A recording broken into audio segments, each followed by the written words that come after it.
Sa dulo ng isang liblib na baryo na napapalibutan ng palayan, niyugan at mga matandang punong kahoy ay naroon ang isang maliit na kubong pawid na halos sumuko na sa tindi ng panahon. Sa unang tingin ay mapagkakamalan itong abandonado sapagkat ang mga dingding nito ay tagpi-tagpi sa lumang kawayan at ang bubong ay ilang ulit ng sinuyod ng hangin at ulan. Ngunit sa kabila ng kaabaan ng itsura nito ay may naninirahang isang pamilyang matagal nang sumusubok lumaban sa buhay kahit tila lagi silang talunan sa mata ng mundo. Ang ulo ng pamilya ay si Mauro, isang payat ngunit matibay na lalaki na araw-araw ay lumalabas ng bahay bago pa man tumilaok ang manok. Sanay na ang kanyang mga palad sa gaspang ng lubid, araro at mga sako ng palay na hindi naman sa kanya. Karaniwan siyang kinukuha bilang kargador sa palengke, tagaputol ng damo sa mga bakuran ng may kaya, o kaya'y katulong sa bukid ng mga taong mas may lupa kaysa dangal. Sa bawat hapon ay umuuwi siyang hapong-hapo, bitbit ang ilang baryang halos hindi sapat sa isang kainan ng mag-anak. Ang kanyang asawa ay si Clara, isang babaeng tahimik magsalita ngunit malalim mag-isip. Kung si Mauro ay pagod sa gawain sa labas, si Clara na may ubos na ubos sa loob ng bahay. Siya ang sumasalo sa lahat. Pag-aalaga sa dalawang anak nilang sina Lina at Tino, pangungutang sa tindahan, pakikisuyo sa kapitbahay, at pagtatakip sa kahihiyan ng kanilang kalagayan. Kahit gaano siya kasipag, ang kahirapan ay waring isang kumot na mahigpit na nakabalot sa kanilang pamilya. Anumang pilit niyang tanggalin ay lalo lamang kumakapit. Si Lina, ang panganay na 12 taong gulang, ay maagang natutong tumulong sa ina. Sa murang edad ay marunong na siyang magsaing ng kaunting bigas na kailangang dagdagan ng maraming tubig upang magmukhang kasya. Marunong na rin siyang magpahid ng langis sa noo ng amang lagnatin dahil sa pagod at magpatahan ng nakababatang kapatid kapag dumadaing ito sa gutom.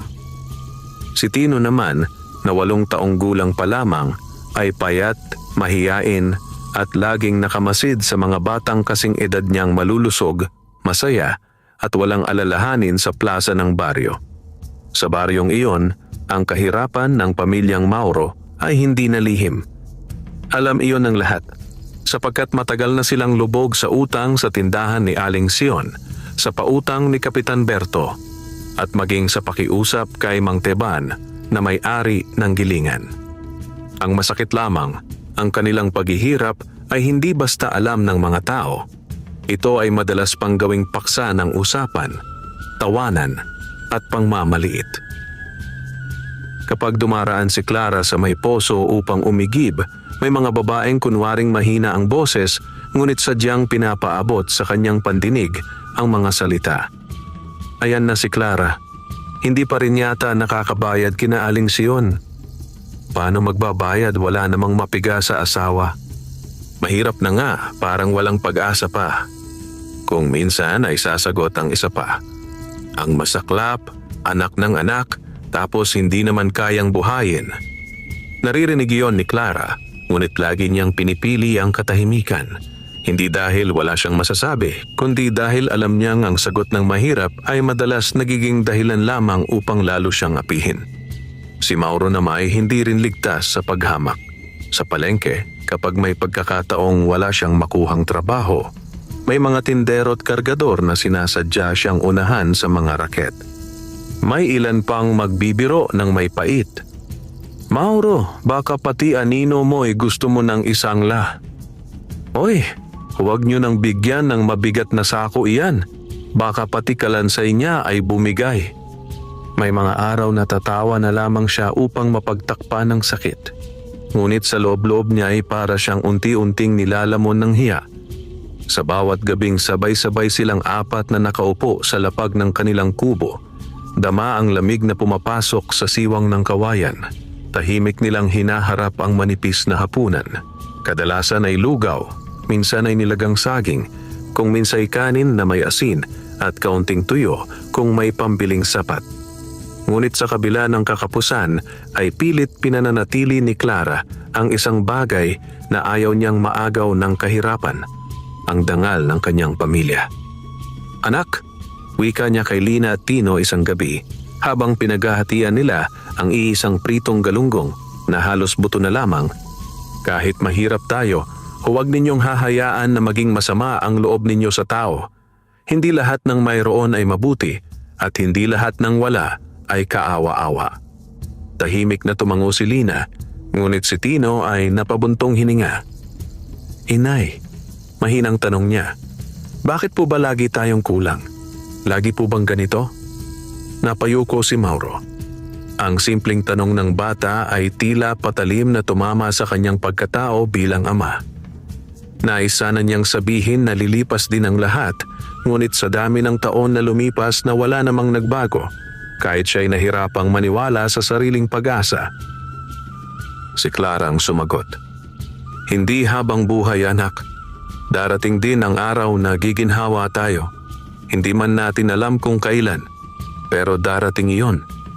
Hindi sumagot si Tino, ngunit ang kanyang mga mata ay nanatiling nakatanaw sa kaserolang halos maubos na ang laman. Isang umaga sa kasagsagan ng tag-init, lalong nabigat ang kanilang suliranin. Dumating sa bahay si Aling Sion, tangan ang maliit na kwaderno ng utang at isang mukhang hindi sanay sa habag. Mula sa may bakuran pa lamang ay malakas na niyang tinawag si Clara.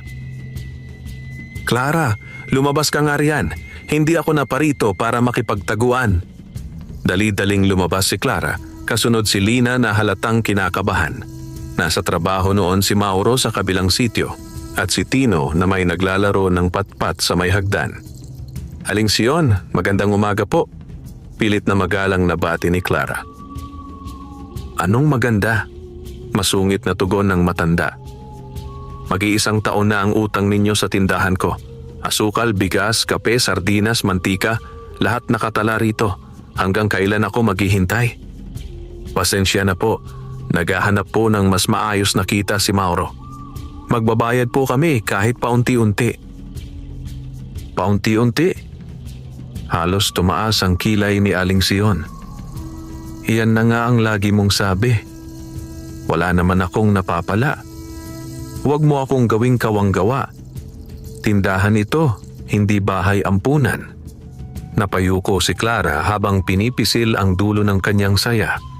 Ang mga kapitbahay na naroon sa di kalayuan ay nagsimula ng sumulyap, makinig at magbulungan. Hindi iyon nalingid kay Clara.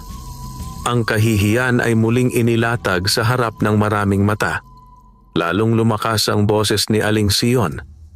"Kung hindi kayo makabayad sa katapusan ng linggo, huwag na huwag ka nga apak sa tindahan ko. Kahit asin, hindi na kayo makakakuha." Bago pa man makasagot si Clara, ay narinig nila ang boses ng isang babae mula sa katabing bakuran. "Hayaan mo na, Aling Sion. Kahit pigain mo iyang mga iyan, wala ka ring makukuha." Sinundan iyon ng mahinang tawanan ng ilan. Namilog ang mata ni Lina at sa kauna-unahang pagkakataon ay tila gusto niyang sumagot para sa ina. Ngunit hinawakan lamang siya ni Clara sa braso at bahagyang umiling. Ayaw niyang makita ng mga tao na pati ang kanyang anak ay natututong makipagtalo dahil sa sakit. Nang makaalis si Aling Sion ay saka lamang naupo si Clara sa may hagdan ng kubo at napaluhan ng tahimik. Hindi siya umiyak ng malakas. Ang pag-iyak ng mga sanay ng masaktan ay kadalasang tahimik lamang dahil wala na rin namang nakikinig. Lumapit si Lina at niyakap ang ina. "Inay, huwag na po kayong malungkot." Umiti si Clara, ngunit halatang pilit. "Ayos lang ako, anak." Mula sa gilid ay nagsalita si Tino. "Bakit po ganoon sila magsalita sa atin? Masama po ba tayong tao?" Napapikit si Clara. Iyon ang klase ng tanong na mas mahirap sagutin kaysa sa gutom. "Hindi, anak," sagot niya matapos ang ilang sandali. "May mga tao lang talagang madaling makalimot na pare-pareho tayong tao." Nang hapon ding iyon ay umuwi si Mauro na matamlay. Hindi siya nakahanap ng trabaho. Ang inaasahan sana niyang kikitain ay nauwi lamang sa pagod sa paglalakad at pabalik-balik na pagtatanong. Nang ikwento ni Clara ang pagpunta ni Aling Sion, para siyang binagsakan ng malaking bato sa dibdib. Umupo siya sa lapag at ilang saglit na walang imik. "Pasensya ka na, Clara," sa wakas ay nasabi niya. "Pakiramdam ko wala akong naitutulong sa inyo." Hindi siya agad sinagot ni Clara. Lumapit lamang siya at inabot ang isang basong tubig. "Hindi mo kasalanan na mahirap tayo," marahan niyang tugon. "Ang masama kung titigil tayong lumaban." Ngunit sa loob ni Mauro ay may nadurog na namang bahagi ng kanyang dangal. Sa dami ng taong nang hamak sa kanya, ang pinakamasakit pa rin ay ang sarili niyang pakiramdam na siya'y bigong ama. Kinabukasan ay araw ng pamilihang bayan. Sa mga ganitong araw, mas masigla ang baryo sapagkat may mga dumarating na naglalako mula sa ibang lugar, prutas, gulay, damit, kagamitan, at kung ano-ano pa. Kahit walang gaanong pambili, madalas ay pumupunta pa rin si Clara sa palengke upang tumingin-tingin, umasa sa mas murang paninda, o makisuyo sa kakilalang maaaring magpautang kahit kaunti. Bago siya umalis, ay nakiusap si Lina na sumama. "Inay, baka po may makitang murang gulay." Tumango si Clara. Iniwan nila si Tino kay Mauro na balak namang magtungo sa kabilang kanto upang muling maghanap ng pagkakakitaan. Pagsapit ng mag-ina sa pamilihan ay bumungad sa kanila ang karaniwang tanawin. Mga bilao ng isda na pinapaligiran ng langaw, mga tali ng bawang at sibuyas na nakasabit sa harap ng mga pwesto, mga tinder at tinderong abala sa pakikipagtawaran, at mga mamimiling tila sanay ng mag-unahan sa murang paninda. Ngunit sa araw na iyon ay may kakaibang presensya sa gitna ng palengke. Sa dulong bahagi malapit sa lumang balete ay may isang bagong pwesto na hindi pa nakita ni Clara dati. Hindi ito kasing ingay ng iba. Wala ring maraming paninda na nakahilera.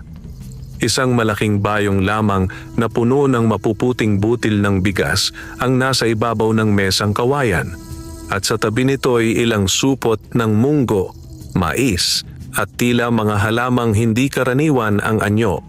Ang may-ari ng pwesto ay isang lalaking nasa gitnang gulang, maayos manamit ngunit simple, may balat na tila hindi nasusunog sa araw, at may mga matang malalim kung tumingin. Hindi siya sumisigaw upang maganyaya ng mamimili. Nakaupo lamang siya ng tuwid, tahimik at wari naghihintay sa tamang taong lalapit. Naagaw nito ang pansin ni Lina. "Inay, bago po yata iyang tindero na iyan." Napatingin si Clara. Oo nga. Hindi niya alam kung bakit, ngunit may kakaibang pakiramdam na humatak sa kanya upang mapalapit doon.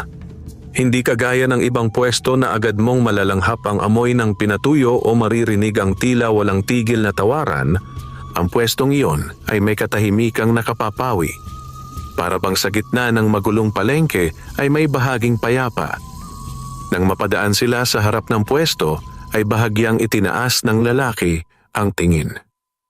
Ngumiti siya kay Clara, hindi tulad ng ngumiti ang mga taong may gustong ibenta, kundi tila isang matagal nang nakakakilala. "Magandang araw," sabi nito sa banayad na tinig. "Magandang araw rin," tugon ni Clara. Tiningnan ni Lina ang bayong ng bigas.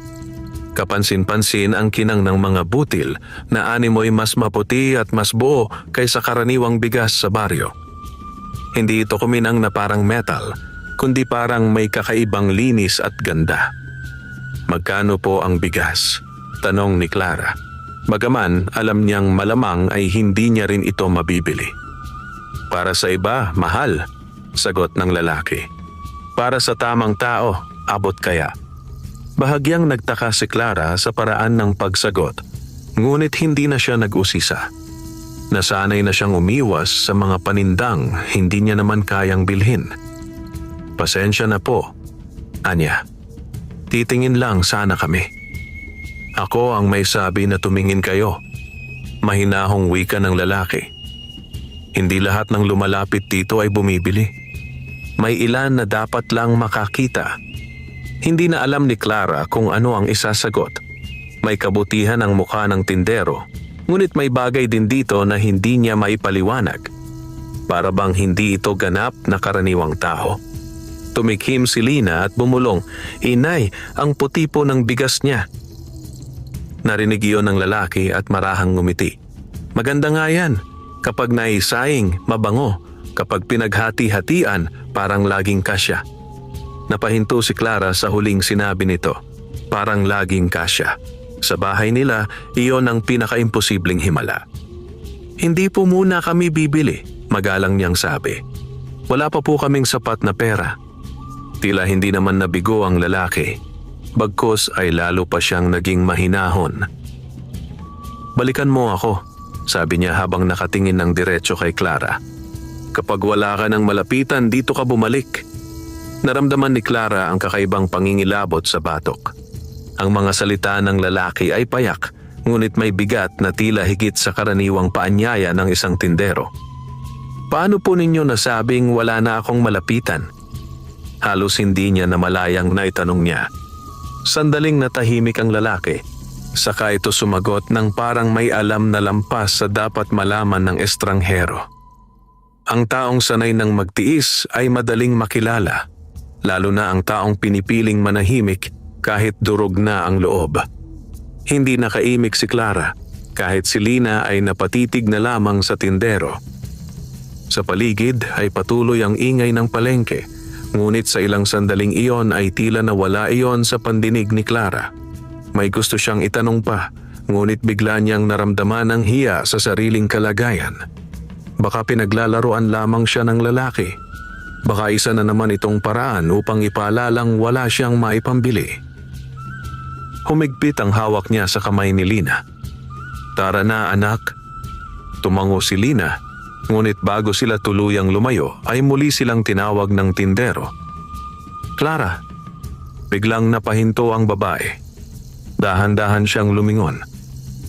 "Paano po ninyo nalaman ang pangalan ko?" Hindi agad sumagot ang lalaki. Sa halip ay tumingin lamang ito sa kanya ng may payapang mga mata. "May mga pangalan," sabi nito, "na matagal nang binubulong ng hangin sa mga punong nakasaksi ng paghihirap." Napatda si Clara.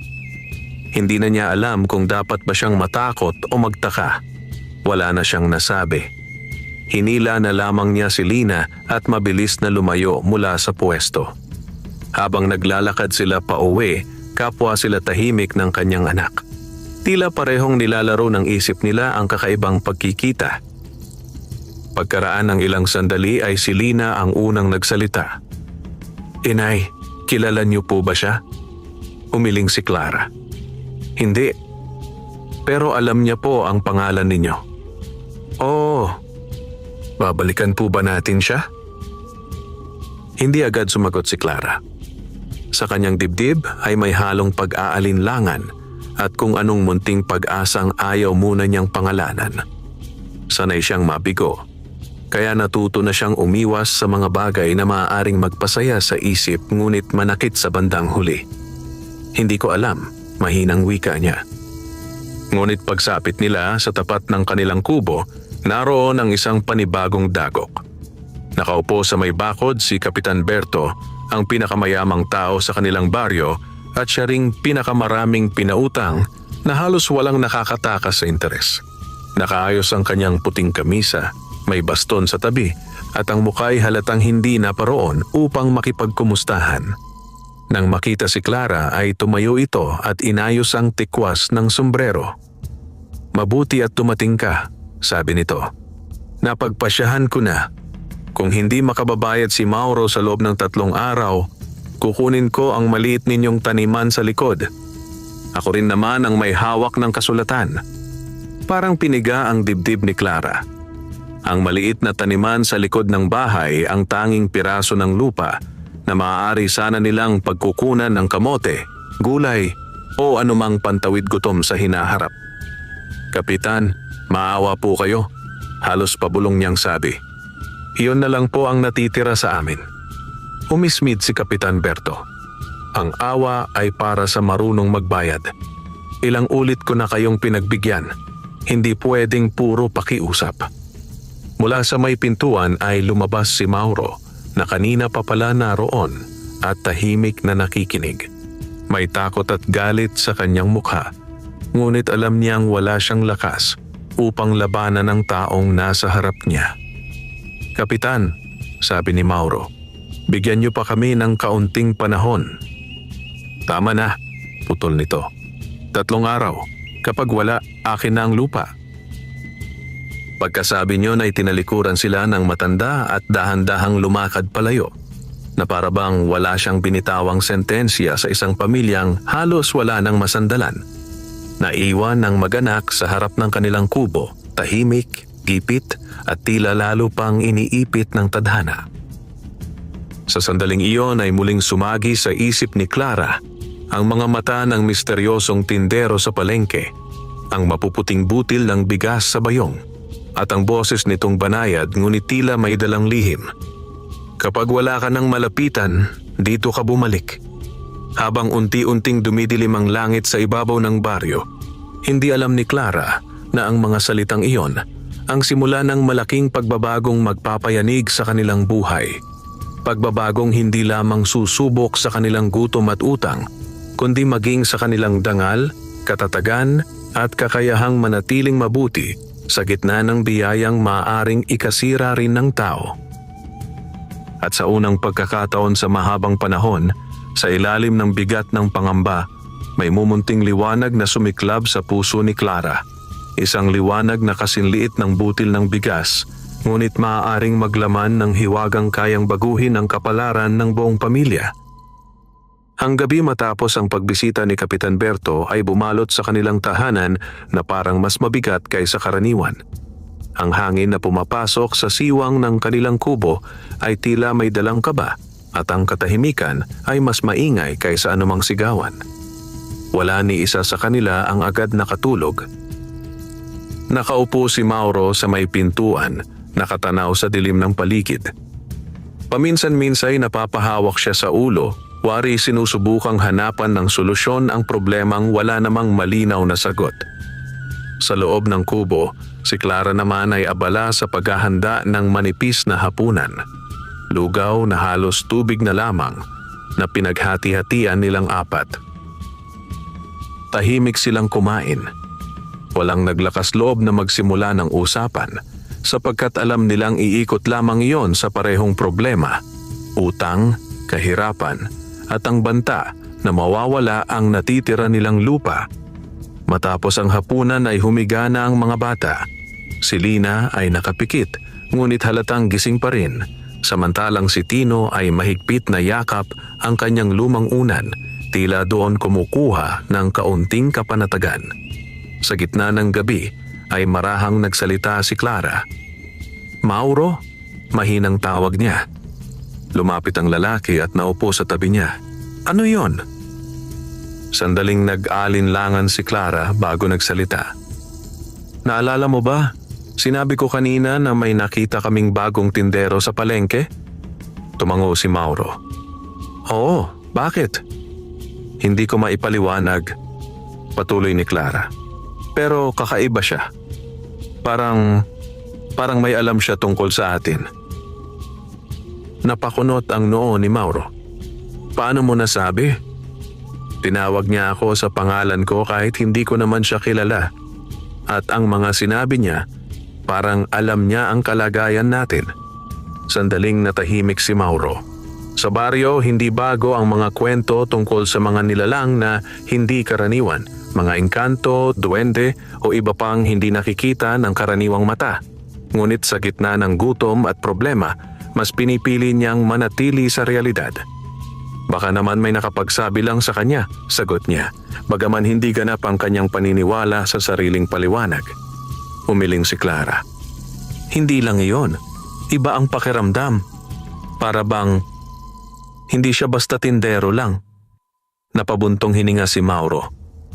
"Kahit sino pa siya, Clara, wala naman tayong pambili." "Hindi iyon ang punto ko," sagot ni Clara. Sinabi niya, "Bumalik ako kapag wala na akong malapitan." Muling napatingin si Mauro sa dilim sa labas. Ang mga salita ay tila simpleng paanyaya lamang, ngunit sa kalagayan nila, kahit ang pinakamaliit na pag-asa ay nagiging mahalaga. 3 araw, mahina niyang sabi. 3 araw bago kunin ni Kapitan Berto ang lupa natin. Sa totoo lang, hindi ko na alam kung saan pa ako lalapit. Naramdaman ni Clara ang bigat ng tinig ng asawa. Hindi siya agad sumagot. Ngunit sa kanyang isip ay paulit-ulit na bumabalik ang mukha ng tindero at ang bayong ng kakaibang bigas.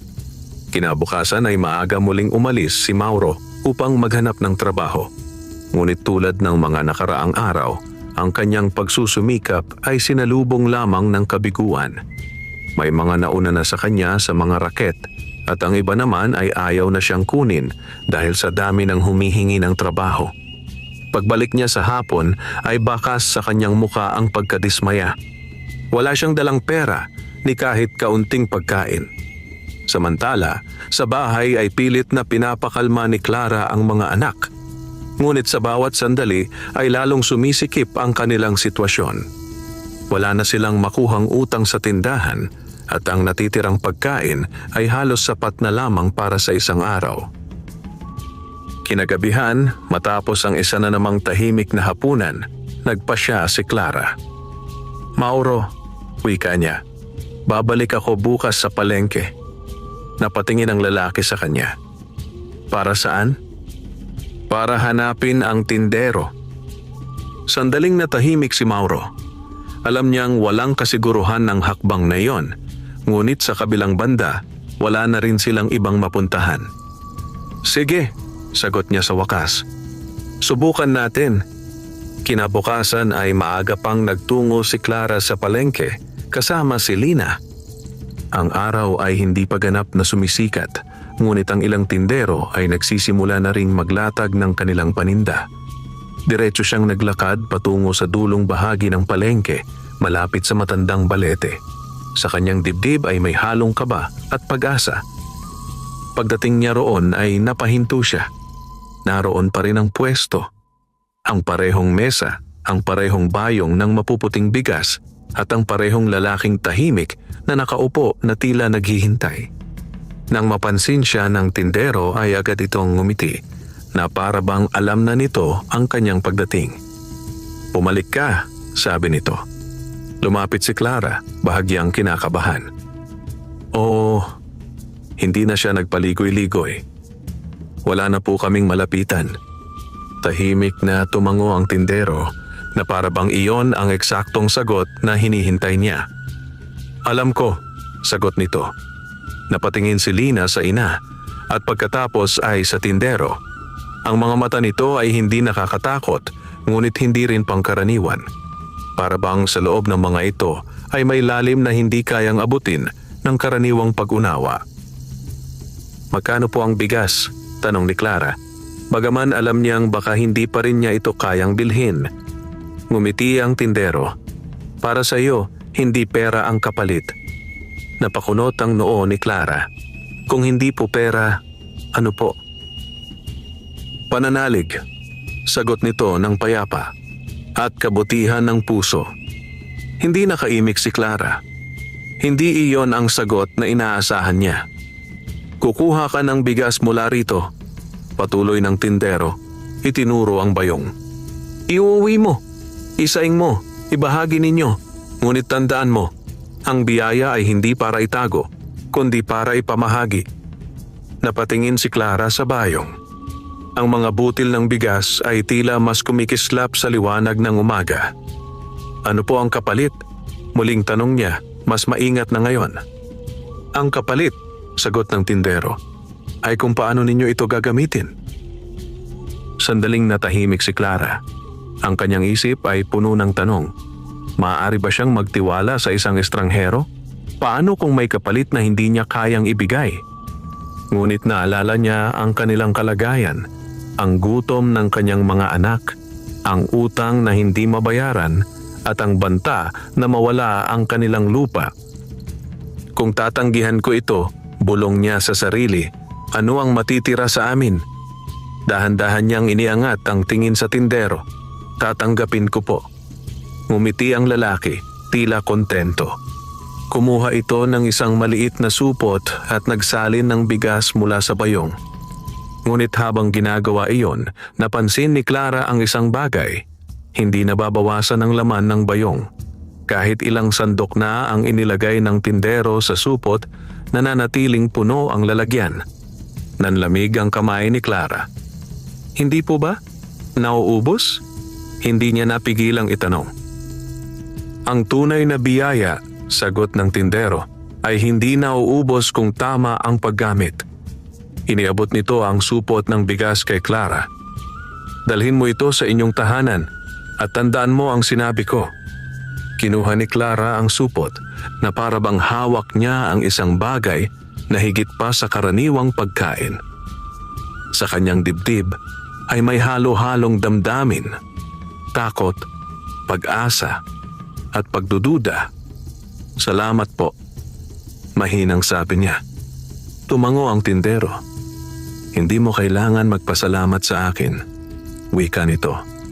Magpasalamat ka sa pagkakataong ibinigay sa iyo. Bago pa makapagtanong si Clara ng iba pa, ay tila nag-iba ang hangin sa paligid. Sa isang iglap nang linggunin niya ang ibang bahagi ng palengke at muling ibalik ang tingin sa pwesto, napansin niyang tila lumabo ang anyo ng tindero, parang unti-unting natatabingan ng liwanag. Napapikit siya sandali. Nang muli niyang idilat ang kanyang mga mata, naroon pa rin ang mesa at ang bayong, ngunit ang tindero ay tila naging tahimik at hindi na nagsalita pa. Hinawakan ni Lina ang kanyang kamay. Inay, uuwi na po ba tayo? Tumango si Clara. Oo. Habang naglalakad sila pauwi, mahigpit niyang hawak ang supot ng bigas. Para itong isang lihim na hindi niya palubos na nauunawaan. Sa kanyang isipan ay paulit-ulit na bumabalik ang mga salita ng tindero. Ang biyaya ay hindi para itago, kundi para ipamahagi.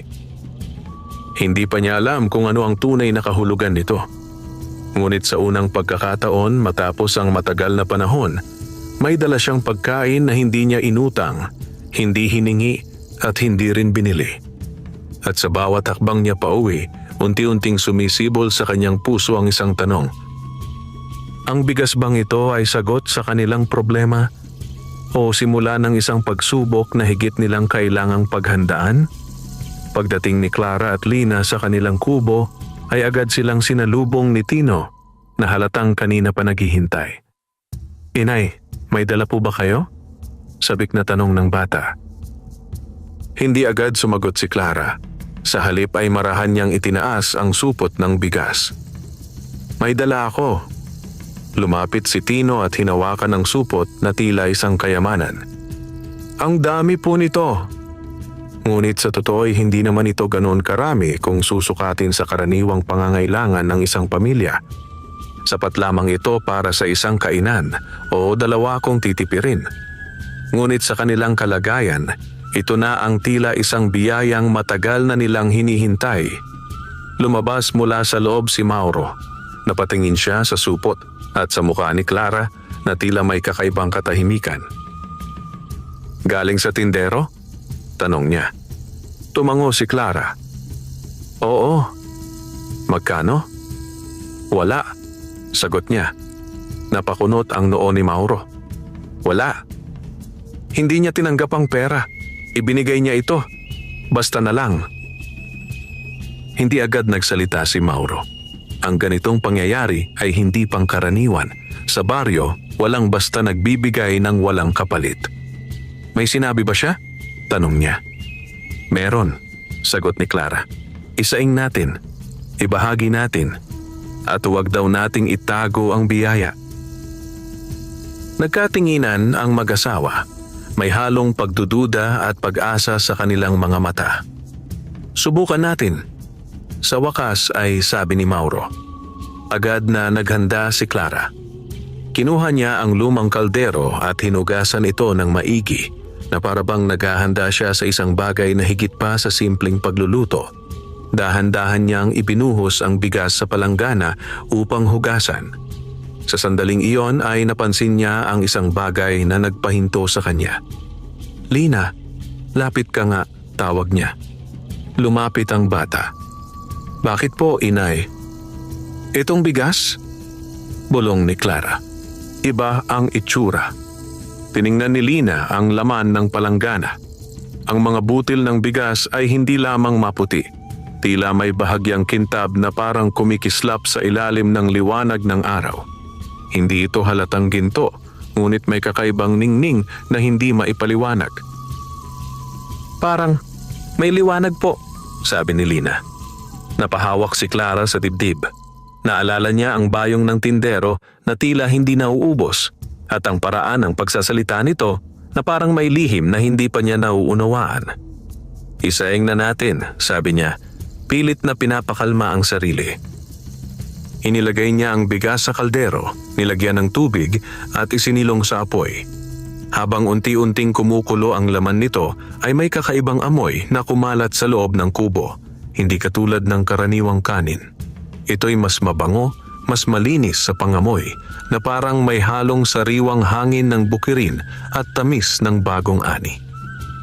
Napalingon si Mauro. Amoy pa lang, parang espesyal na. Tumango si Clara ngunit nanatiling tahimik. Sa kanyang loob ay may halong pananabik at kaba. Pagkaraan ng ilang sandali ay naluto ang kanin. Pinuksan ni Clara ang takip ng kaldero at doon ay muli silang namangha. Ang kanin ay hindi lamang maputi, tila bahagyang kumikislap ang bawat butil. Hindi ito nakasisilaw, ngunit sapat upang mapansin na hindi ito pangkaraniwan. Ang ganda po, bulong ni Tino. Naglagay si Clara ng kanin sa 4 na mangkok, pantay-pantay, gaya ng nakasanayan nila.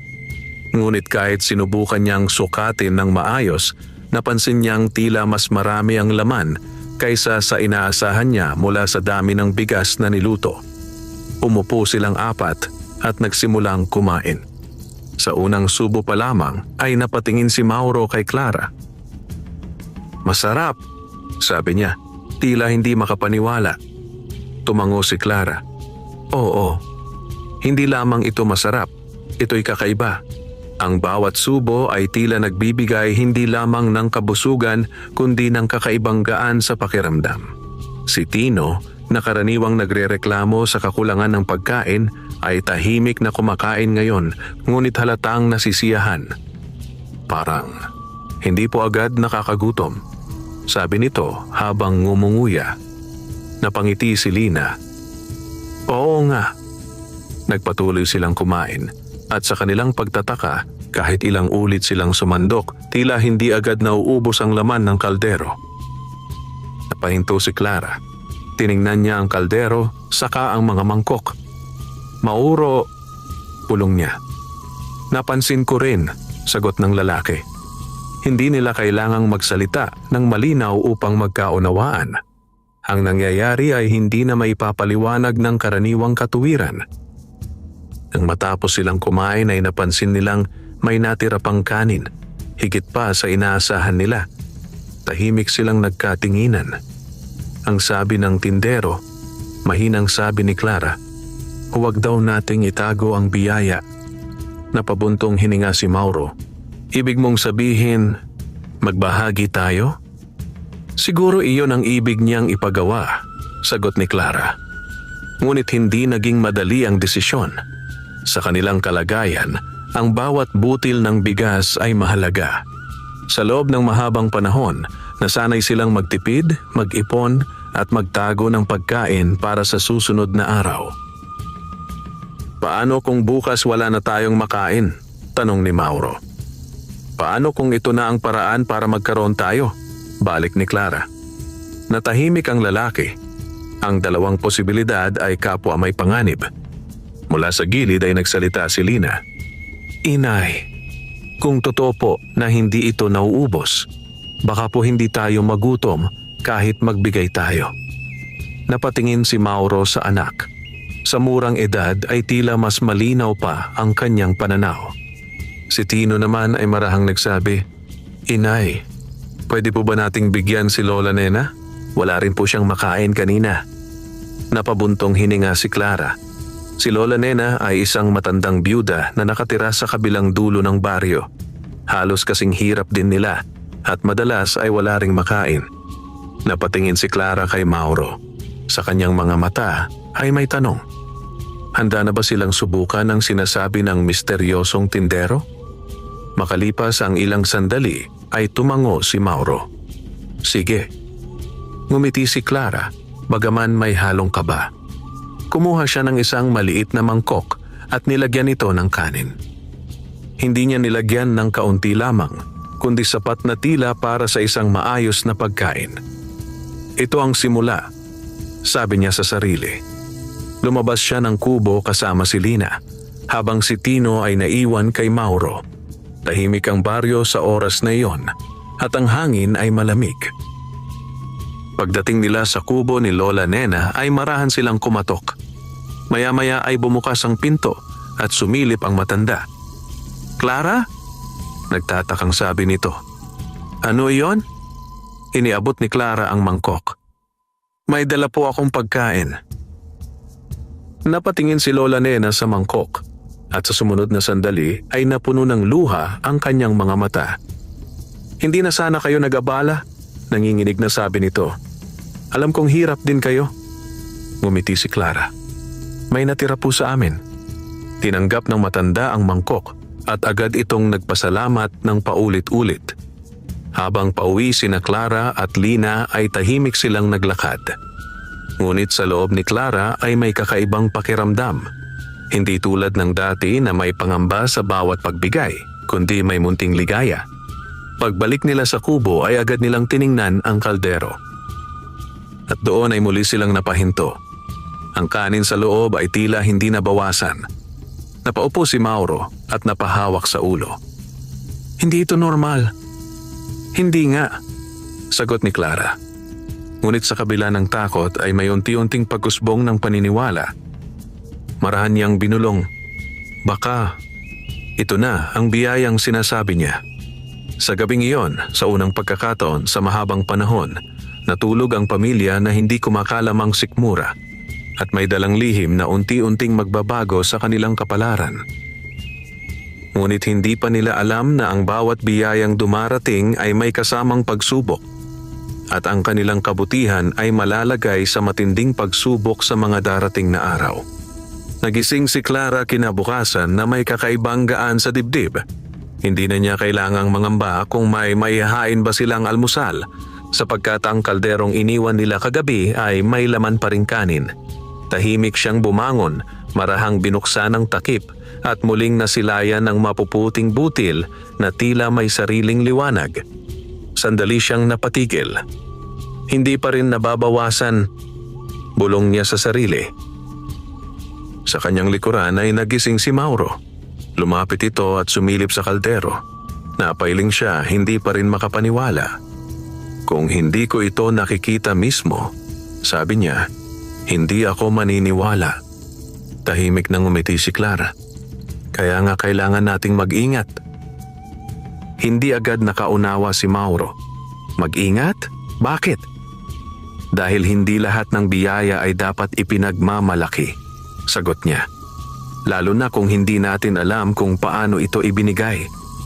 Hindi na sumagot si Mauro. Sa baryo, mabilis kumalat ang balita. Lalo na kung may kinalaman sa kakaiba o sa biglaang pag-asenso ng isang dating mahirap. At alam niyang kung malalaman ng iba ang tungkol sa bigas, maaaring hindi iyon magdulot ng kabutihan. Habang naghahanda sila ng almusal ay nagising sina Lina at Tino. Sa unang pagkakataon, hindi na nagtanong si Tino kung may pagkain sila. Sa halip ay tumakbo siya agad sa kaldero. Inay, may kanin pa po, masiglang sabi niya. Oo anak, sagot ni Clara. At hindi tayo dapat maging sakim. Tahimik na tumango ang bata. Habang kumakain sila ay muling napansin ni Mauro ang kakaibang katangian ng bigas. Hindi lamang ito masarap at nakakabusog, kundi tila nagbibigay din ng lakas na hindi niya naramdaman sa matagal na panahon. Ang kanyang katawan, na dati madaling mapagod, ay tila may panibagong sigla. Parang mas malakas ang pakiramdam ko ngayon, sabi niya. Napatingin si Clara. Napansin ko rin. Ngunit hindi nila iyon masyadong pinansin. Mas mahalaga sa kanila ang kasalukuyan, ang katotohanang hindi sila gutom. Matapos kumain ay naghanda si Mauro upang muling maghanap ng trabaho. Ngunit bago siya umalis ay hinawakan siya ni Clara sa braso. "Tandaan mo," sabi niya, "huwag mong sasabihin kahit kanino ang tungkol sa bigas." Tumango si Mauro. "Maiintindihan ko." Umalis siya at naiwan si Clara kasama ang mga bata. Makalipas ang ilang oras ay may kumatok sa kanilang pinto. "Clara, nariyan ka ba?" Boses iyon ni Aling Pacing, isang kapitbahay na kilala sa pagiging mausisa. Napatingin si Clara sa mga bata. "Tahimik lang kayo!" Bulong niya bago lumapit sa pinto. Binuksan niya ito at bumungad si Aling Pacing na may bahagyang ngiti. Isang ngiting hindi mo malaman kung may kabutihan o may halong pakikialam. "Magandang umaga," sabi nito. "Napadaan lang ako." "Magandang umaga rin po," sagot ni Clara. Hindi agad nagsalita si Aling Pacing. Sa halip ay sumilip ito sa loob ng kubo, wari may hinahanap. "Napansin ko lang," sabi nito. "Parang may niluluto kayo kanina, ang bango kasi." Bahagyang kinabahan si Clara, ngunit nanatili siyang kalmado. Opo, may natira lang po kagabi." "Totoo ba?" tanong ni Aling Pacing na tila hindi agad kumbinsido. "Akala ko ba wala na kayong makuha sa tindahan ni Aling Sean?" Napangiti si Clara, pilit na tinatago ang kaba. "May kaunting naipon lang po." Hindi na nagtanong pa si Aling Pacing, ngunit halatang hindi siya lubos na naniwala. Ilang sandali pa siyang nakipag-usap bago tuluyang umalis. Pagkasara ng pinto ay napabuntong hininga si Clara. "Inay," mahinang sabi ni Lina, "parang may duda po siya." "Hindi maiiwasan," sagot ni Clara. "Kaya lalo tayong dapat mag-ingat." Ngunit sa kabila ng kanilang pag-iingat, ang maliit na baryo ay may sariling paraan ng pag-alam ng mga bagay. Kinahapunan, habang naglalaro si Tino sa labas, may ilang batang lumapit sa kanya. "Oy Tino," sabi ng isa, "totoo ba na may masarap kayong kanin?" Napakunot ang noo ng bata. "Saan ninyo narinig?" "Nakita ka raw ni Aling Pacing na kumakain," sagot ng isa pa. "Sabi niya ang bango daw ng niluluto ninyo." Hindi agad sumagot si Tino. Naalala niya ang bilin ng ina. "Hindi naman," sagot niya sa wakas. "Karaniwan lang." Ngunit ang mga bata ay hindi basta naniniwala. Sa kanilang edad, ang anumang kakaiba ay agad nagiging paksa ng usapan. "Talaga?" sabi ng isa, may halong pagdududa. "Parang hindi naman." Tumalikod si Tino at umuwi. Ayaw na niyang palawigin pa ang usapan. Pagsapit ng gabi ay dumami ang bulong-bulungan sa baryo. May pagkain daw ang pamilya ni Mauro. "Paano nangyari iyon? Wala naman silang trabaho." "Baka may tinatago." Ang mga ganitong usapan ay unti-unting umabot sa tainga ng mas maraming tao. Kasama na si Aling Sion at maging si Kapitan Berto. Kinagabihan, habang nakaupo ang pamilya sa loob ng kubo, muling nag-usap sina Mauro at Clara. "May narinig ako sa palengke," sabi ni Mauro. "Pinag-uusapan na tayo." Napapikit si Clara. "Alam ko na mangyayari iyon." "Hindi magtatagal," patuloy ni Mauro. "Baka puntahan na tayo ng kung sino-sino." Tahimik na tumango si Clara. Alam niyang tama ang asawa. "Pero hindi natin pwedeng itigil ang pagbabahagi," sabi niya. "Iyon ang bilin sa atin." Napatingin si Mauro sa kanya. "Kahit na mapahamak tayo?" Sandaling natahimik si Clara bago sumagot. "Kung ang biyayang ito ay totoo, hindi ito ibinigay para lang iligtas tayo. Baka ibinigay ito para subukin kung hanggang saan tayo mananatiling mabuti." Napabuntong hininga si Mauro. Hindi niya alam kung saan huhugot ng lakas ang asawa upang magsalita ng ganoon, ngunit sa puso niya ay may unti-unting paggalang sa katatagan nito. Kinabukasan, habang sila'y naghahanda ng tanghalian, may muling kumatok sa kanilang pinto. Ngunit sa pagkakataong iyon, hindi lamang isa ang dumating. Sa harap ng kanilang kubo ay may ilang kapitbahay na nakatayo. May halong kuryosidad, pagdududa, at ang ilan ay may bahid ng inggit sa kanilang mga mata. Sa gitna nila ay si Aling Sion. "Clara, matigas ang boses nito. Balita namin may pagkain na kayo." Naramdaman ni Clara ang pagbilis ng tibok ng kanyang puso. Ito na ang simula. Sa kanyang likuran ay tahimik na nakatayo si Mauro, handang humarap sa anumang mangyari. Sa tabi nila ay ang kanilang mga anak, na bagaman bata pa ay dama na ang bigat ng sitwasyon. At sa gitna ng lahat ng iyon ay ang lihim na kanilang tinatago, ang gintong bigas na maaaring magbigay ng pag-asa, ngunit maaari ring maging sanhi ng kanilang kapahamakan.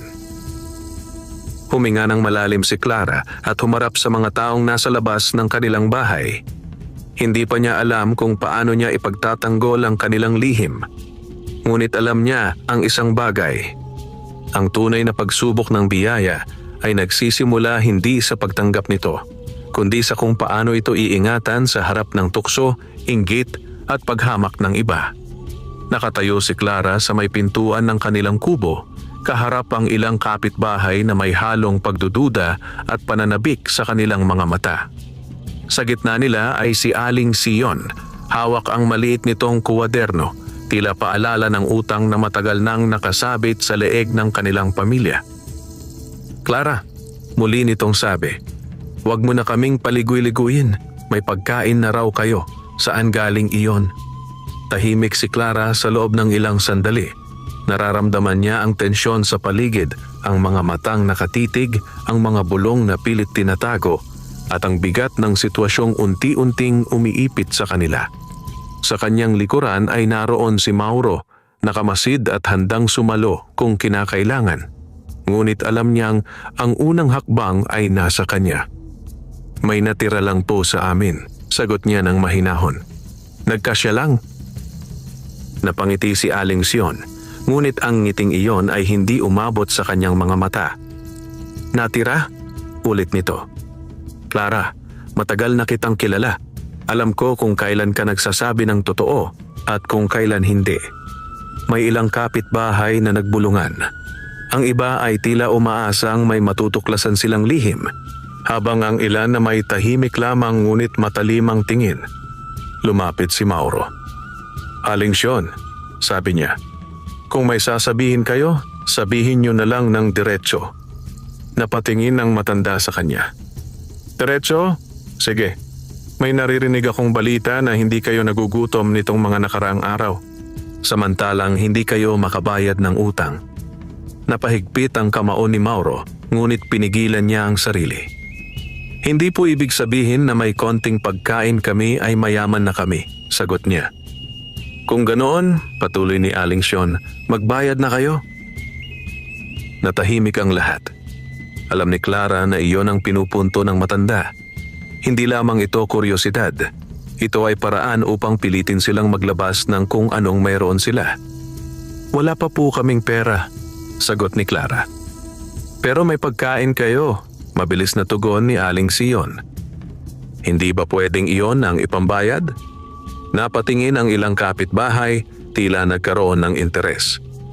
"Bigas na lang ang ibayad ninyo kung iyan ang mayroon kayo," dagdag nito. Sa loob ni Clara ay may naglaban, ang takot na mawalan, at ang bilin ng misteryosong tindero na huwag itago ang biyaya. Ang biyaya ay hindi para itago, kundi para ipamahagi. Ngunit ang pagbabayad ba ng utang gamit ang bigas ay bahagi ng pagbabahagi, o isang paraan upang mawala ito sa kanilang kamay? Huminga siya ng malalim. "Kung iyon po ang paraan para mabawasan ang utang namin," sabi niya, "handa kaming magbigay." Napatingin si Mauro sa kanya, bahagyang nagulat. Ngunit nakita niya ang katatagan sa mga mata ng asawa. "Magdadala ako," sabi ni Clara. Pumasok siya sa loob ng kubo at lumapit sa kaldero. Saglit siyang napatigil. Sa kanyang harapan ay ang kanin na tila hindi nauubos. Isang bagay na hindi pa rin niya lubos maunawaan. Kumuha siya ng isang lalagyan at nagsalin ng sapat na dami ng kanin, hindi maliit, ngunit hindi rin labis. Habang ginagawa niya iyon ay may bahagyang kaba sa kanyang dibdib. Paano kung ngayon ito maubos? Tanong niya sa sarili. Ngunit agad niyang itinuwid ang isip. Kung ito ay tunay na biyaya, hindi ito mawawala dahil lamang sa pagbibigay. Lumabas siya at iniabot ang lalagyan kay Aling Sion. Para po sa utang namin, sabi niya. Tinanggap iyon ng matanda, ngunit hindi pa rin nawawala ang pagdududa sa kanyang mukha. Sinilip nito ang laman at tila napansin ang kakaibang anyo ng kanin. Maganda ang bigas ninyo, sabi nito. Karaniwan lang po, sagot ni Clara. Ngunit hindi na nagtanong si Aling Sion. Sa halip ay tumango ito at tumalikod. Babawasan ko ang utang ninyo, sabi nito bago umalis. Isa-isa ring nagalisa ng mga kapitbahay, ngunit hindi nawala ang kanilang mga tingin. May halong pagtataka, inggit at kuryosidad. Pagkasara ng pinto ay agad na paupo si Mauro. Sigurado ka ba sa ginawa mo? Tanong niya. Hindi, sagot ni Clara. Pero kailangan nating subukan. Agad silang lumapit sa kaldero. At doon, kapwa sila napatigil. Ang laman nito ay nananatiling pareho. Hindi nabawasan. Napabuntong hininga si Mauro, tila nabunutan ng tinik. Totoo nga, bulong niya. Ngunit bago pa sila tuluyang makapagpahinga ay may isa pang kumatok sa kanilang pinto. Sa pagkakataong ito ay hindi kapitbahay na mausisa. Pagbukas ni Mauro ay bumungad si Kapitan Berto. Tahimik ang kanyang muka, ngunit ang mga mata ay matalim. Narinig ko, sabi nito, na may babayad na kayo. Napatingin si Mauro kay Clara. Ito na ang mas mabigat na pagsubok. Kung ang unang pagharap nila ay sa mga kapitbahay, ngayon ay haharap sila sa taong may hawak ng kanilang kinabukasan. At kung may maibabayad nga kayo, patuloy ni Kapitan Berto, gusto kong makita. Naramdaman ni Clara ang paninikip ng kanyang dibdib. Ang bawat desisyon nila mula ngayon ay may kapalit. At sa bawat pagbibigay, hindi lamang bigas ang kanilang inilalabas, kundi ang tiwala sa isang biyayang hindi pa nila lubos na uunawaan. Nakatayo sa harap ng kanilang kubo si Kapitan Berto. Ang kanyang tindig ay matuwid at puno ng awtoridad. Sa likod niya ay tila may hangin na mas malamig kaysa karaniwan, at ang presensya niya ay sapat upang magdulot ng kaba kahit sa pinakamatapang na tao sa baryo. Tahimik na nagkatinginan sina Mauro at Clara. Alam nilang ang sandaling ito ang magtatakda kung paano uusad ang kanilang kapalaran. Kung may maibabayad nga kayo, muling sabi ni Kapitan Berto, ilabas ninyo. Hindi agad kumilos si Mauro. Sa kanyang dibdib ay naglalaban ng hiya, galit at takot. Ngunit bago pa siya makapagsalita, ay marahang humakbang si Clara. Maghihintay po kayo sandali, sabi niya. Pumasok siya sa loob ng kubo at sa bawat hakbang ay ramdam niya ang bigat ng desisyong gagawin. Lumapit siya sa kaldero, ang parehong kaldero na ilang beses nang nagbigay sa kanila ng himalang hindi pa rin niya lubos maipaliwanag. Tinitigan niya ang laman nito. Kung ito ay biyaya, bulong niya sa sarili, hindi ito dapat ikatakot. Kumuha siya ng isang lalagyan at nagsalin ng kanin. Higit pa sa ibinigay niya kay Aling Sion. Hindi niya ito ginawa ng padalos-dalos. Sinukat niya ito ng may pag-iingat na parang ang bawat butil ay may bigat ng kanilang kinabukasan. Paglabas niya ay iniabot niya ang lalagyan kay Kapitan Berto.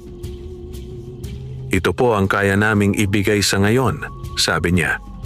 Tinanggap ng kapitan ang lalagyan at sinilip ang laman. Napansin agad nito ang kakaibang anyo ng kanin, malinis, buo ang mga butil at tila may kakaibang kinang. Hindi ito karaniwang bigas, malamig nitong sabi. Walang sumagot. Saan galing ito?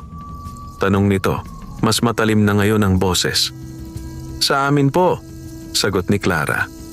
Napangisi si Kapitan Berto. Huwag mo akong gawing hangal, kilala ko kayo. Wala kayong ganitong klasing bigas. Naramdaman ni Mauro ang pag-init ng kanyang dugo, ngunit pinigilan niya ang sarili. Alam niyang ang anumang maling salita ay maaaring magpalala ng sitwasyon. Kung hindi ninyo sasabihin, patuloy ng kapitan, ako na ang maghahanap ng sagot. Natahimik ang paligid. Maging ang hangin ay tila tumigil. Sa sandaling iyon ay napagtanto ni Clara na hindi na lamang ito tungkol sa utang. Ang interes ni Kapitan Berto ay lumampas na sa simpleng paniningil. Ito'y nauwi na sa pagnanais na malaman at marahil ay angkinin ang lihim na mayroon sila. Kapitan, mahinahong sabi ni Clara, ang ibinigay po namin ay para sa utang. Iyon lang po ang mahalaga. Tinitigan siya ng matanda. Sa mga mata nito ay may halong pagdududa at pagnanais na masilip ang katotohanan.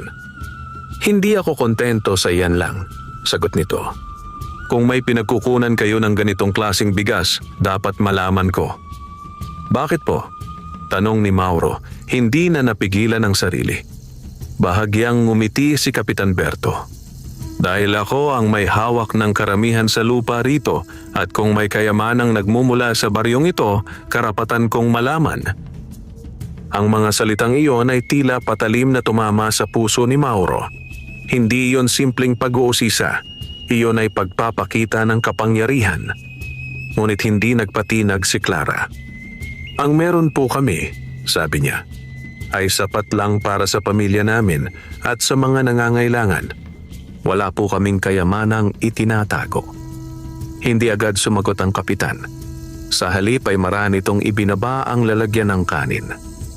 Makinig ka, Clara, sabi nito. Hindi ako madaling maloko. Kung may tinatago kayo, mas mabuting sabihin ninyo na ngayon pa lang. Walang nagsalita.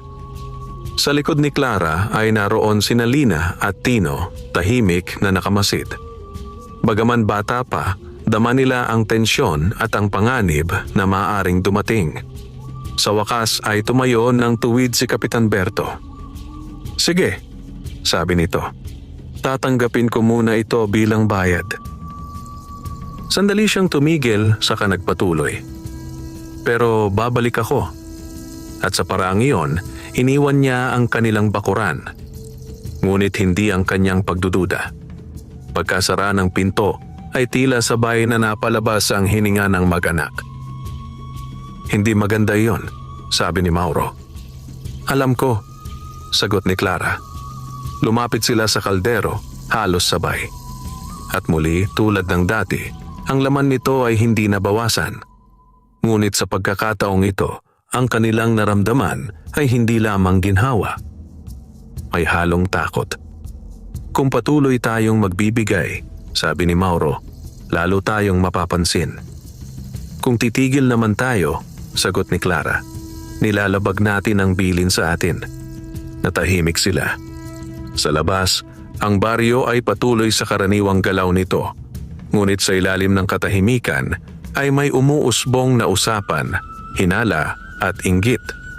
Kinahapunan, habang si Mauro ay nasa labas, may ilang tao ang napansing nagtitipon malapit sa kanilang kubo. Hindi sila lumalapit ngunit tila nagmamasid.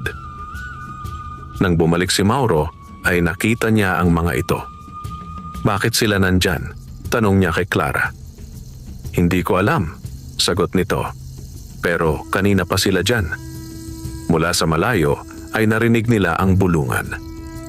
Sigurado akong may tinatago sila. Hindi normal na may pagkain sila araw-araw. Baka may kayamanan. Ang mga salita ay unti-unting nagiging lason na kumakalat sa baryo. Kinagabihan, habang tahimik na kumakain ang pamilya, nagsalita si Lina. Inay, kung nalaman nila ang tungkol sa bigas, kukunin po ba nila ito? Napatingin si Clara sa anak. Sa tanong nito ay may halong takot na hindi niya gustong maramdaman ng bata. Hindi kong iingatan natin, sagot niya. Paano po kung pilitin nila tayo? Tanong naman ni Tino. Hindi agad nakasagot si Mauro. Sa wakas ay sinabi niya, hindi natin ibibigay ang hindi sa kanila. Tahimik na tumango si Clara, ngunit alam niyang hindi magiging ganon kadali ang lahat. Sa kanyang isipan ay muling sumagi ang muka ng misteryosong tindero. Ang mga mata nitong tila may alam sa hinaharap at ang mga salitang binitiwan nito. Ang kapalit ay kung paano ninyo ito gagamitin. Ngayon ay unti-unti niyang nauunawaan. Ang biyaya ay hindi lamang para sa kaginhawaan. Ito ay pagsubok. Pagsubok sa kabutihan, sa katatagan, at sa kakayahang manatiling tama kahit sa harap ng tukso at panganib. At sa gabing iyon, habang ang buwan ay tahimik na nagmamasid mula sa kalangitan, napagtanto ni Clara na ang pinakamabigat na laban ay hindi laban sa gutom, kundi laban sa kasakiman ng tao. Lumipas ang mga araw na tila mas mabigat kaysa dati. Kahit hindi nagutom ang pamilya ni na Mauro, ang kanilang puso naman ay puno ng pangamba. Ang baryo ay hindi na kasing payapa ng dati para sa kanila. Sa bawat tingin ng kapitbahay ay may tanong. Sa bawat bulungan ay may paratang. Hindi na lingid sa marami na may kakaibang nangyayari sa kanilang tahanan. Isang umaga, habang si Clara ay naghahanda ng pagkain, napansin niyang may dalawang babae na nakatayo sa labas ng kanilang bakod. Hindi sila kumakatok. Nakamasid lamang.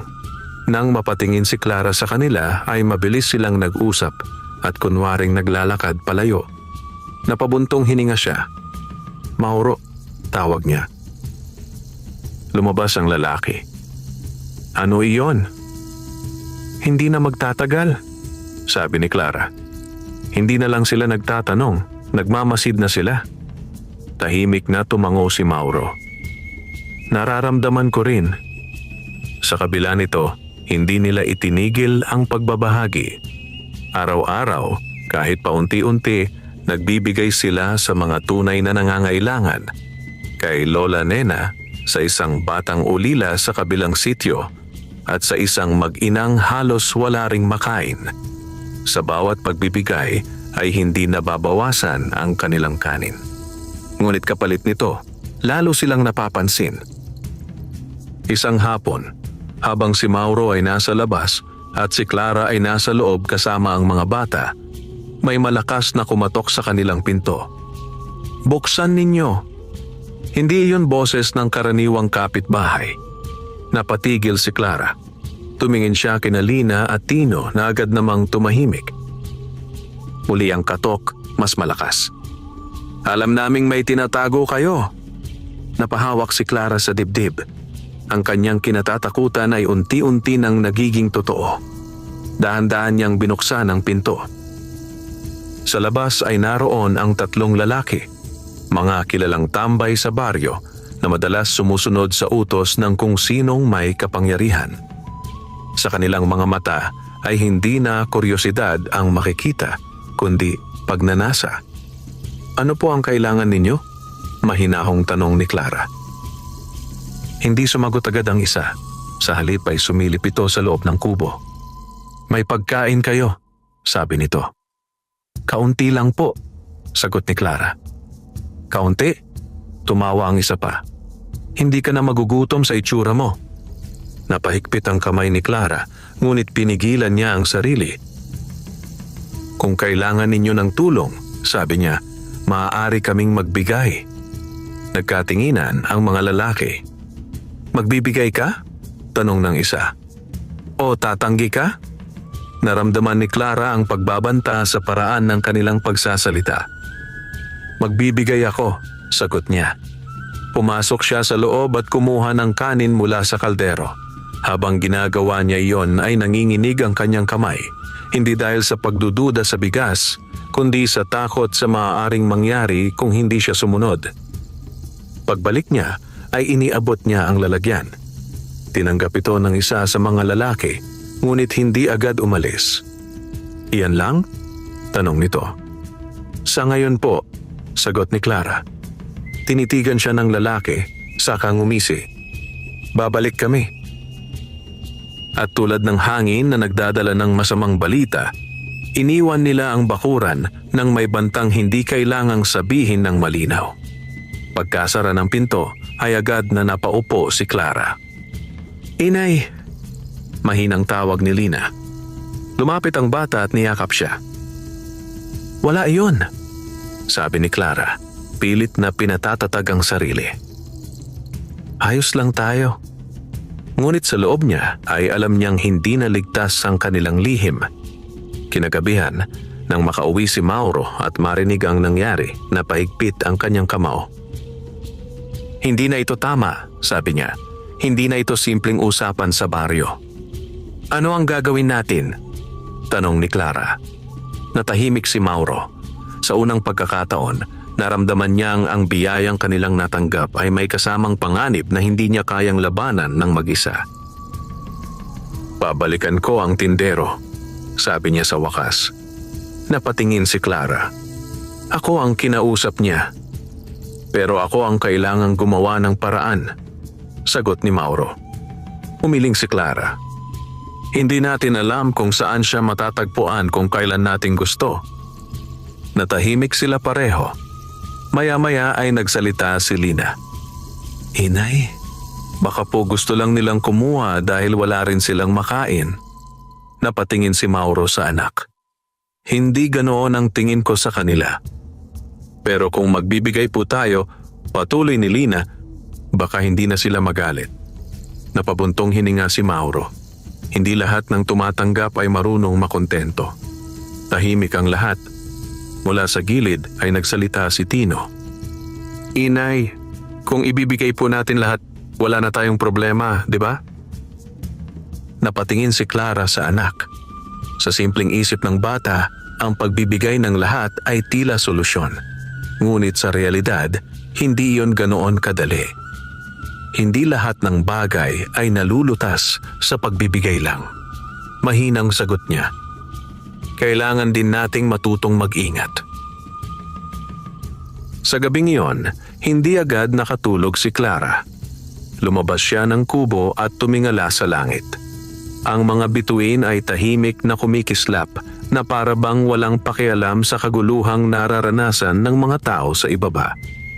Kung sino ka man, bulong niya, na para bang kinakausap ang misteryosong tindero, "Tulungan mo kami." Hindi niya alam kung may makakarinig. Ngunit sa sandaling iyon, isang malamig ngunit banayad na hangin ang dumaan sa kanyang paligid. Hindi ito nakakatakot. Sa halip ay may dalang kakaibang kapanatagan. Napapikit si Clara. Sa kanyang puso ay may narinig siyang tila bulong. Hindi malinaw, ngunit sapat upang maramdaman. Ang biyaya ay hindi lamang sinusukat sa dami, kundi sa lakas ng pusong nagbabahagi. Dahan-dahan siyang nagmulat ng mga mata. Hindi niya alam kung guni-guni lamang iyon o totoo. Ngunit isang bagay ang malinaw. Hindi pa tapos ang kanilang pagsubok.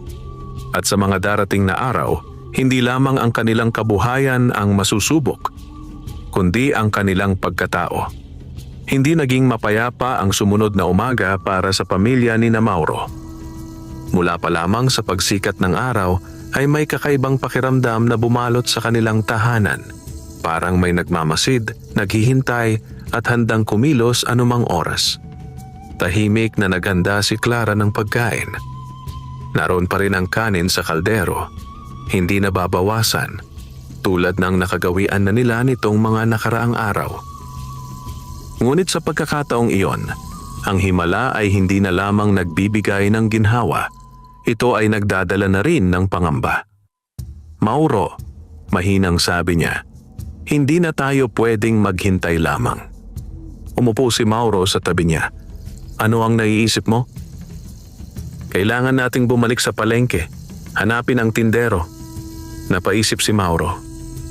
Kung nandoon pa siya. "Kahit wala," sagot ni Clara, "kailangan nating subukan." Tumango si Mauro. "Sasama ako sa iyo." Iniwan nila ang mga bata kay Lola Nena na agad namang pumayag kahit hindi na nagtanong. Marahil ay ramdam na rin nito ang bigat ng sitwasyon.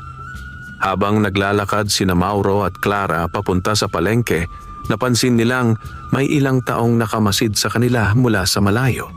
Hindi na ito kasing lihim ng dati. Halatang may interes na ang iba sa kanilang galaw. "Sinusundan tayo," bulong ni Mauro. "Hayaan mo," sagot ni Clara. bagaman ramdam niya rin ang kaba. Pagdating nila sa palengke ay diretso silang nagtungo sa dulong bahagi, malapit sa Matandang Balete, ang lugar kung saan nila unang nakita ang misteryosong tindero. Ngunit nang marating nila iyon, napahinto sila. Wala ang pwesto, walang mesa, walang bayong, walang tindero. Parang hindi ito kailanman naroon. Napalingon si Clara sa paligid, tila umaasang may makikita siyang bakas. "Dito iyon," sabi niya. "Sigurado ako." "Tinanong natin," sabi ni Mauro. Lumapit sila sa isang matandang tinderang nagbebenta ng gulay. "Aling?" tanong ni Clara. "May tindero po ba rito kahapon? Iyong may dalang bigas malapit sa balete?" Napakunot ang noo ng matanda. "Anong tindero?" "Iyong may bayong ng bigas." Paglalarawan ni Clara. Umiling ang matanda. "Wala akong napansing ganon. Matagal na akong nagtitinda rito at walang bagong pwesto dyan." Napatingin sina Mauro at Clara sa isa't isa. Lumapit pa sila sa ibang tindero, ngunit iisa lamang ang sagot. Walang nakakakita, walang nakakaalam. Parang ang tindero ay isang anino lamang na naglaho sa hangin. "Hindi ito normal," bulong ni Mauro. "Hindi nga," sagot ni Clara. Sa sandaling iyon ay lalo nilang naramdaman na ang kanilang tinanggap ay hindi mula sa karaniwang tao. Ngunit wala silang oras upang pag-isipan pa iyon. Habang papauwi sila, ay napansin nilang mas marami na ang nakatingin sa kanila. May ilan pang tahimik na sumusunod sa kanilang likuran. Pagdating nila sa kanilang bahay, ay agad silang sinalubong ni Lola Nena. "May mga taong nagpunta rito kanina," sabi nito. "Hinahanap kayo." Naramdaman ni Mauro ang paninikip ng kanyang dibdib.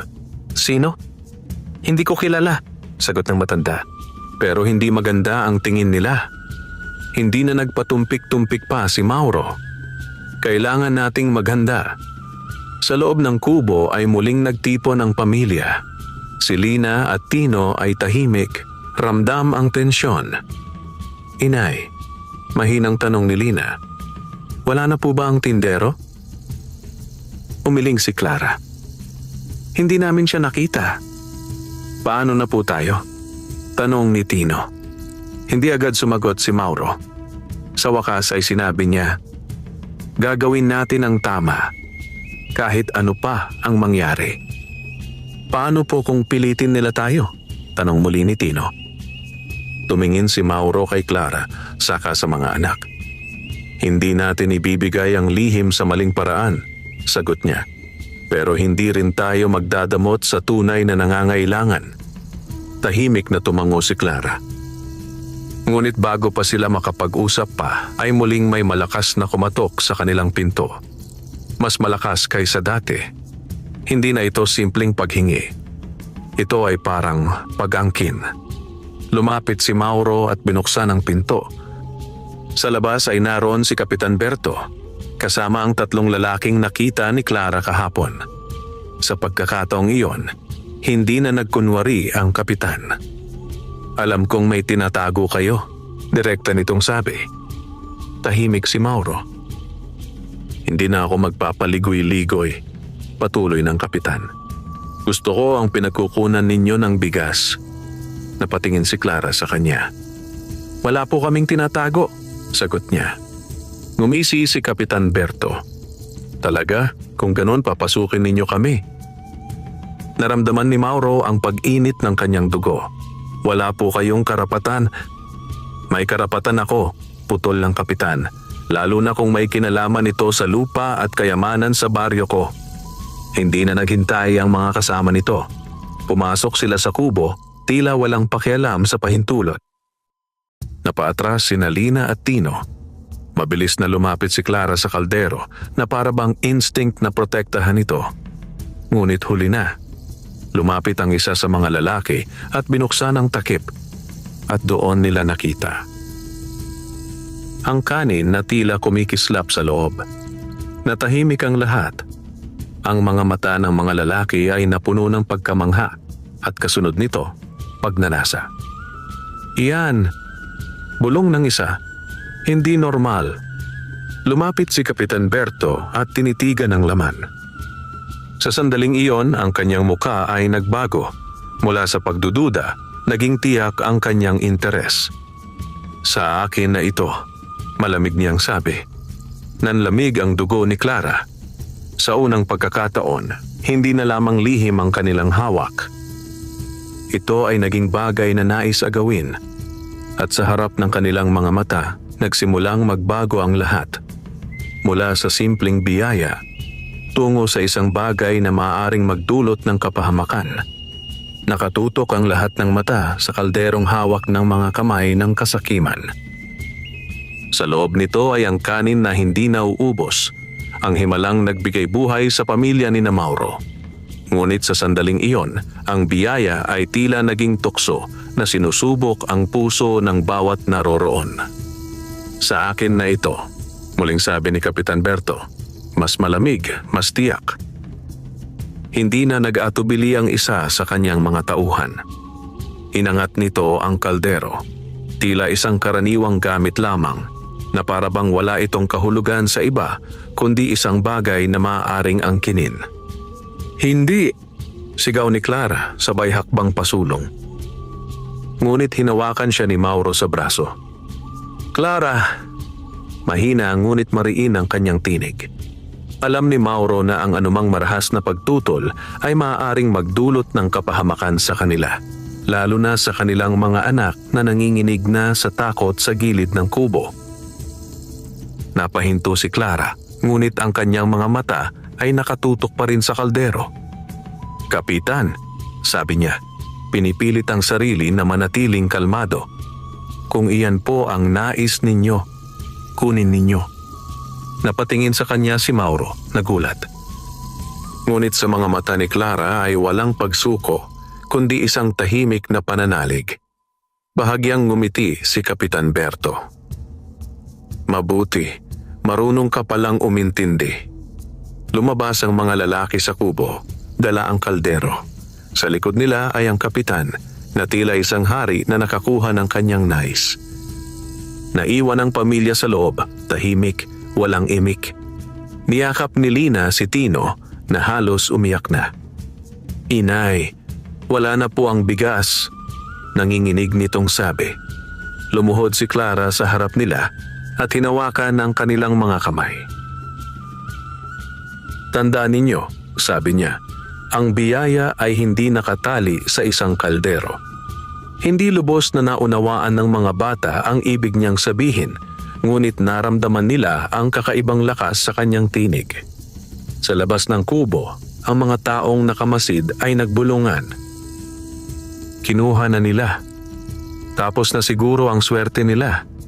Ngunit sa loob ng kubo, may katahimikan na hindi bunga ng kawalan, kundi ng paghihintay. Kinagabihan, walang inilabas na kanin si Clara.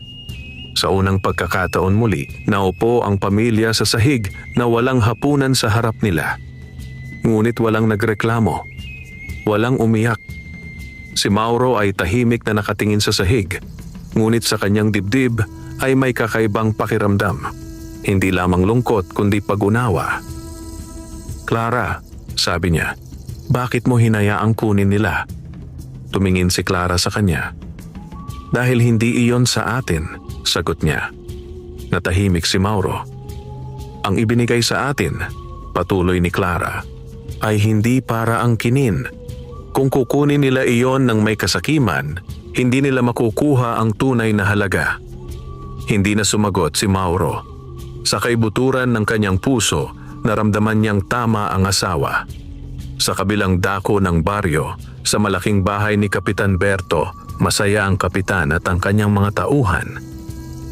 Sa wakas, sabi niya habang nakatingin sa kaldero na inilapag sa mesa. Ngayon, makikita natin kung gaano ito kahalaga.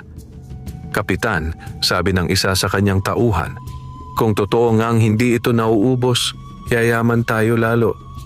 Umisi si Kapitan Berto.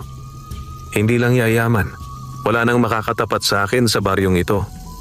Agad nilang sinubukang sumalok ng kanin mula sa kaldero. Ngunit sa sandaling iyon, napahinto sila.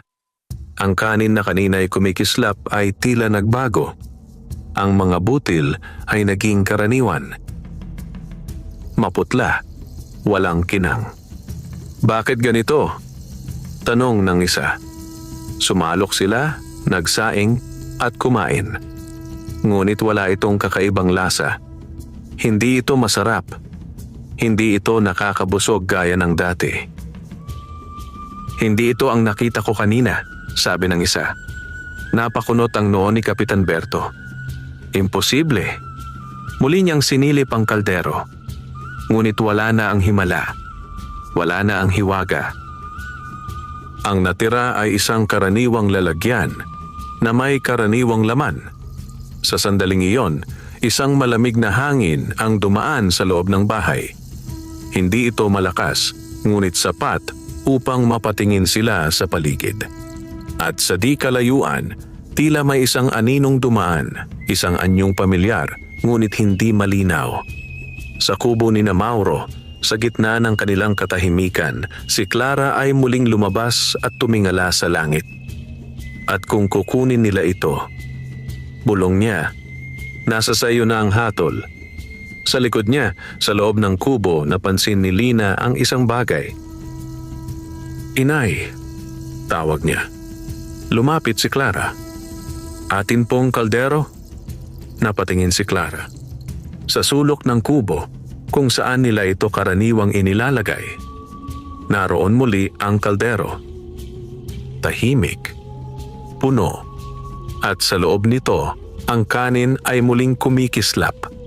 Napaluha si Clara, hindi dahil sa saya lamang, kundi dahil sa pag-unawa. Ang biyaya ay hindi kailanman nawawala sa taong marunong gumamit nito ng tama. At ang kasakiman ay laging nauuwi sa kawalan. Sumikat ang araw sa baryo na tila walang kaalam-alam sa mga nangyari noong nakaraang gabi. Ngunit sa puso ng bawat taong nakasaksi at nakarinig ng mga pangyayari, may naiwan na hindi basta mawawala. Isang tanong, isang aral, at isang hiwagang hindi maipaliwanag. Sa kubo ni na Mauro, tahimik na nakaupo ang pamilya sa paligid ng kalderong muling nagbalik. Ang kanin sa loob nito ay kumikislap tulad ng dati, payak sa paningin, ngunit may dalang misteryong higit sa karaniwan. Walang nagsasalita. Hindi dahil sa takot, kundi dahil sa pag-unawa. Sa wakas ay nagsalita si Mauro. Hindi ko akalaing babalik pa ito. Tumingin si Clara sa kanya, may bahagyang ngiti. Hindi ito kailanman nawala. Napatingin si Lina sa kanilang dalawa. Inay, bakit po bumalik? Lumapit si Clara sa kaldero at marahang hinawakan ang gilid nito. Dahil hindi natin ito inangkin, sagot niya. Hindi natin ito ginamit para lamang sa sarili natin. Tahimik na nakinig si Tino, saka nagtanong, ibig sabihin po, kung kinuha natin lahat, mawawala ito? Tumango si Mauro. Oo, katulad ng nangyari kay Kapitan Berto. Sa kabilang dako ng baryo, ang malaking bahay ng kapitan ay hindi na tulad ng dati. Hindi na maririnig ang kanyang malakas na boses o ang kumpiyansang tila walang makakatalo sa kanya. Sa halip, ang naroon ay isang lalaking tahimik na nakaupo sa kanyang mesa, nakatitig sa isang kalderong wala ng laman. Ilang beses niya itong sinubukang punuin. Ilang beses siyang nagsaing mula sa natitirang bigas. Ngunit wala nang kakaiba. Wala nang himala. At sa bawat subo, lalo niyang nararamdaman ang pagkukulang. Hindi sa tiyan, kundi sa puso. Bakit? Bulong niya halos hindi marinig. Ngunit walang sumagot. Ang kanyang mga tauhan ay tahimik na umalis isa-isa. Ang mga taong dati lumalapit sa kanya ay unti-unting lumayo. Ang kanyang kayamanan ay nanatili, ngunit ang kapangyarihang akala niya'y hawak niya ay tila unti-unting nawala. Dahil ang biyayang hindi pinahahalagahan ay hindi nananatili. Samantala, sa kubo ni na Mauro, nagpasya ang pamilya.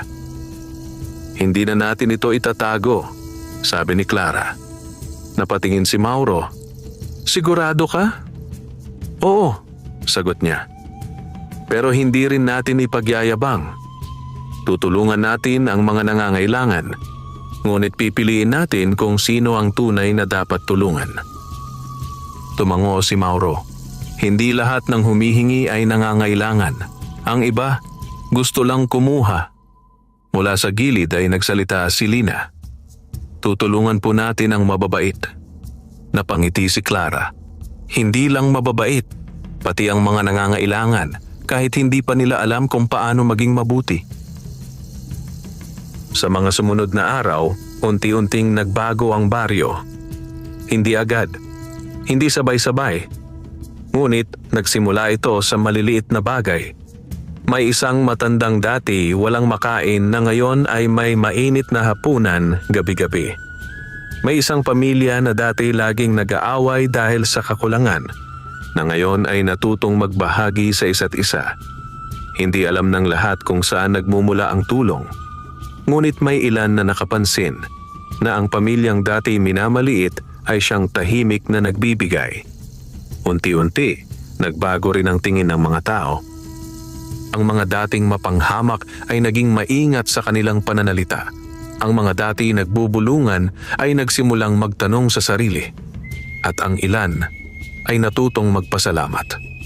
Isang hapon, habang si Clara ay nag-iigib ng tubig, may lumapit sa kanyang babae, si Aling Pacing. Tahimik ito, hindi tulad ng dati. Clara, sabi nito, pasensya ka na. Napatingin si Clara. Para saan? Sa mga sinabi ko noon, sagot ng babae.